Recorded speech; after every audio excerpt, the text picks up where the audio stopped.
Hey everybody, welcome back to my channel. If you're new here, my name's Rachel and I am knitting. Not right now, but most of the time. And I have been knitting. I have this nearly finished object, and I'm going to share more about this with you in a finished object diaries video, but just so you're not waiting on the edge of your seat, because I'm sure this will affect your happiness if you don't know, this is the Simple Thing. It's a triangular scarf / shawl. It's a free pattern on Ravelry, and it's designed by Melina Brell. So the logistics of this pattern make it so each edge of this garment or accessory is finished with an I-cord edge as you're knitting it. So you can see at the top and the bottom of this scarf, there's this really nice I-cord edge that bookends the very squishy garter stitch. Now, what I'm going to show you in this video today is how I weave in my ends on garter stitch ridges. So if you're new to knitting, or if you hate weaving in ends, I hope that this video is helpful for you to show you a very quick and painless way to weave in your ends on garter stitch. Now, I didn't invent this. This is not like groundbreaking information.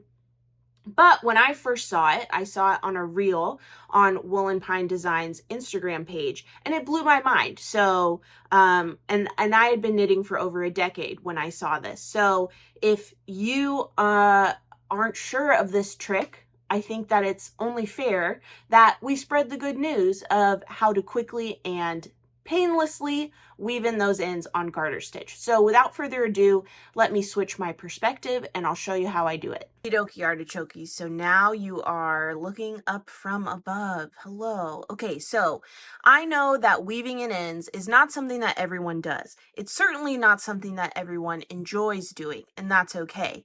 Sometimes you might get away with not weaving in your ends. In fact, I myself often do not weave in my ends, especially if it's for something like a hat or a sweater where the ends are just going to be on the wrong side and they'll never be seen. You can easily tuck in an end in your sleeve or collar and have it disappear forever and no one will be the wiser.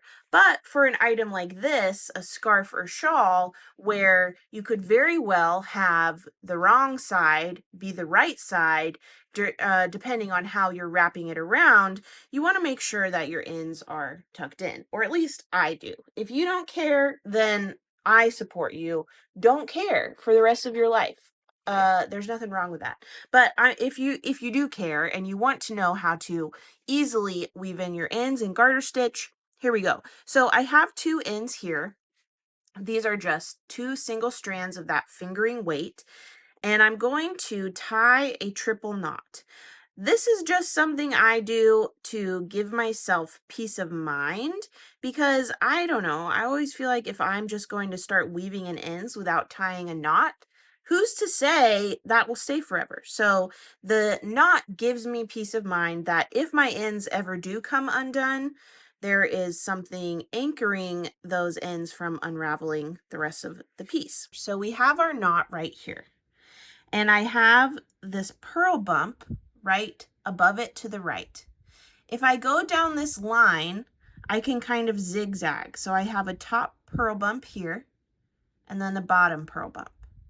Top purl bump, bottom purl bump. Top, bottom, top, bottom. Okay, so what I'm going to do is I'm just going to stick my needle in through that top purl bump, and I'm just going to see, I tried doing it from the top to bottom and it wasn't very intuitive for me to move my needle. So I'm going to try from the bottom up now. And then I'm going to go to the next top purl bump and put my needle in there as well. And again, the next top purl bump. And so on for as many purl bumps as my heart tells me. So that's, let's see, 1, 2, 3, 4, 5, 6, 7.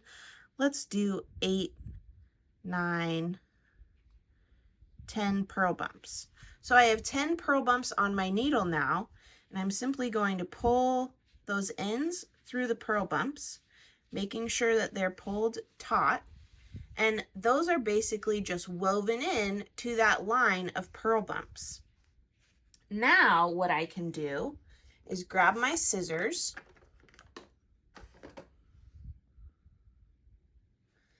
and I'll simply snip. So in leaving a little bit of give or a little bit of excess for the ends that I've just woven in, I give myself a little bit of grace for when I block this item and the fibers bloom a bit. So that is how I did that. And with a discerning eye, you can definitely see this. This is by no means invisible, but it's much more discreet than two strings hanging off from my garter stitch item. So now let me show you again. I have this time 2 strands of fingering weight for each end because again I held them double. So on the other side, when I only had 1 string on each side, that's because I ran out of one of my strands and not the other. So what I've just done is again triple knotted these 2 ends together and to secure them joined.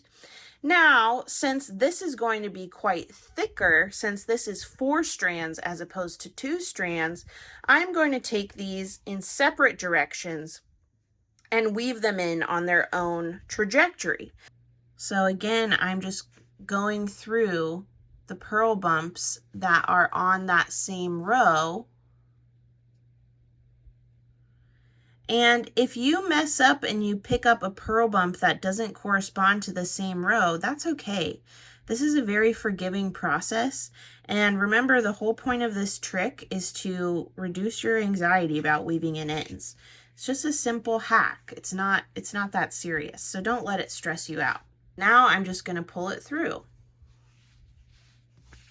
You can stretch out your item to make sure that those woven in strings are not being sucked in too much and that you've got enough give. And there I have 2 more ends that again, with a discerning eye, you can tell that I've done something different to these rows, but it kind of blends in. I don't think it's too noticeable. And again, after I block it, I will snip this a little bit more.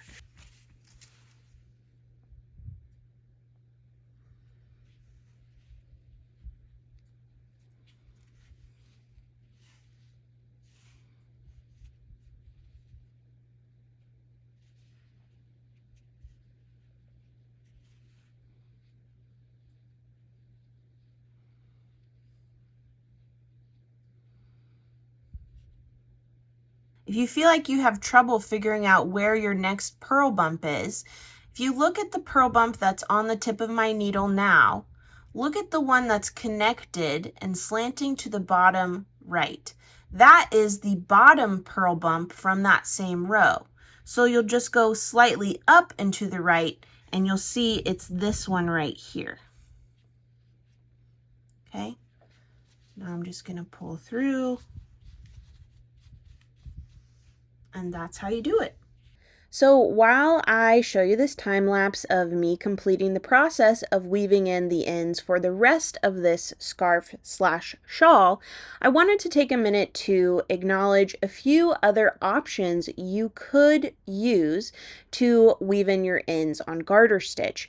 One of them being to simply make a triple knot as I do at the beginning of the process and just snipping the ends close to the knot when you're done. If you feel like that is secure enough, then by all means do that. Another thing you could do is apply fray check to your knots. This is a liquid sealant for fabric and seams, and it's great for knots in your knitting or crocheting.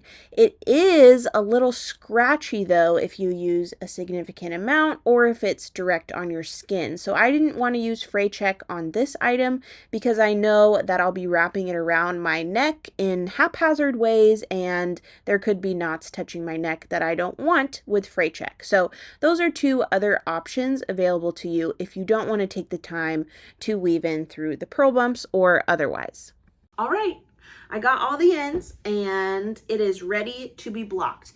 I think blocking is going to make it grow a little bit. It's going to help the fibers bloom for sure.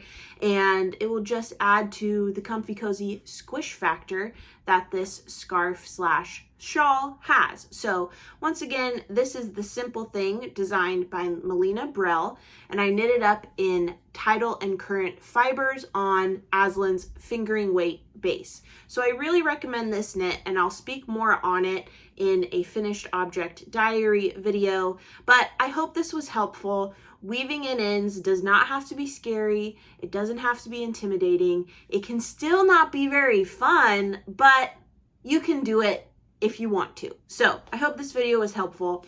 If it was and you liked it, please give it a thumbs up. Subscribe to my channel if you don't already, and hit that notification bell to be notified of my next upload.